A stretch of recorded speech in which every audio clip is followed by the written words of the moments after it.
Gigi Berardi reading FoodWISE this week, avocados. And the article I have tonight looks at some wiser ways to get our avocados.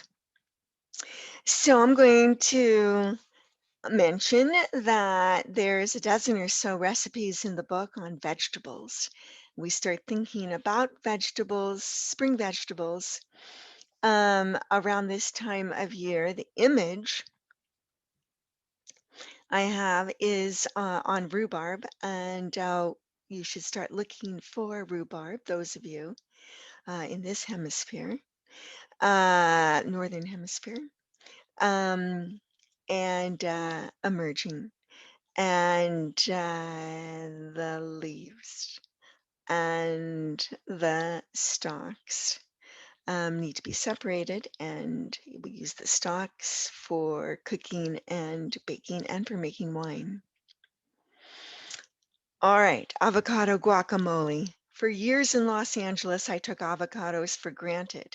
I lived with a huge avocado tree in the backyard and had a dancer's big appetite to go with it. Avocado featured prominently in just about everything I cooked.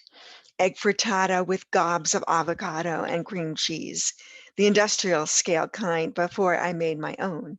Toast from my whole grain Sahara loaves with smashed avocado and seeds of various kinds. Chicken with avocado smears, smoothies with avocado, and of course, guacamole. Guacamole for me is food wise, a poster food for wholeness.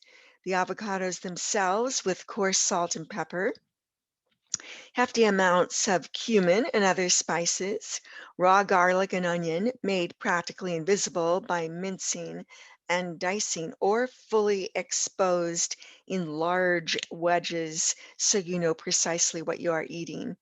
Ripe tomatoes, not overly ripe. You certainly don't want the guac to be runny right. And at this time of year, those tomatoes are actually going to be canned. My whole family enjoys guacamole. My son and I love it with hefty amounts of onion and lots of tomatoes, but that much onion is not for everyone.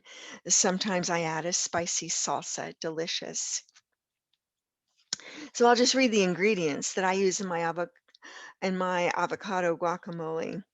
2 large ripe avocados, 2 cloves of garlic, I actually use more, a quarter onion of your choice or more, tomato, or even tomato paste, or just tomato in salsa, cumin, cilantro, fresh cilantro if you can get it, a lime, they are available at this time of year, and coarse ground pepper, and coarse salt. Now, I also have a recipe in here for brockamole. So for broccoli guacamole, and this emphasizes different ingredients and they change the taste profile. So you'd think that the avocado itself would be essential for the creamy fat it provides, but substituting some cooked vegetables like broccoli creates a reasonable facsimile. The salt and pepper and other spices and vegetables is a substantive, irresistible combination. Know that this is a dish where if you skimp on the salt, you'll be sorry.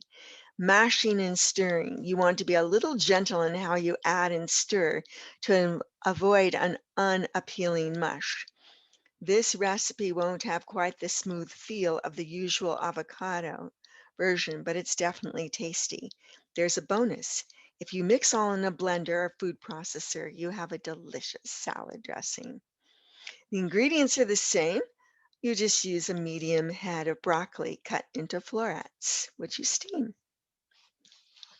And the full recipes are in the book, or you can go to gigiberardi.com for more recipes.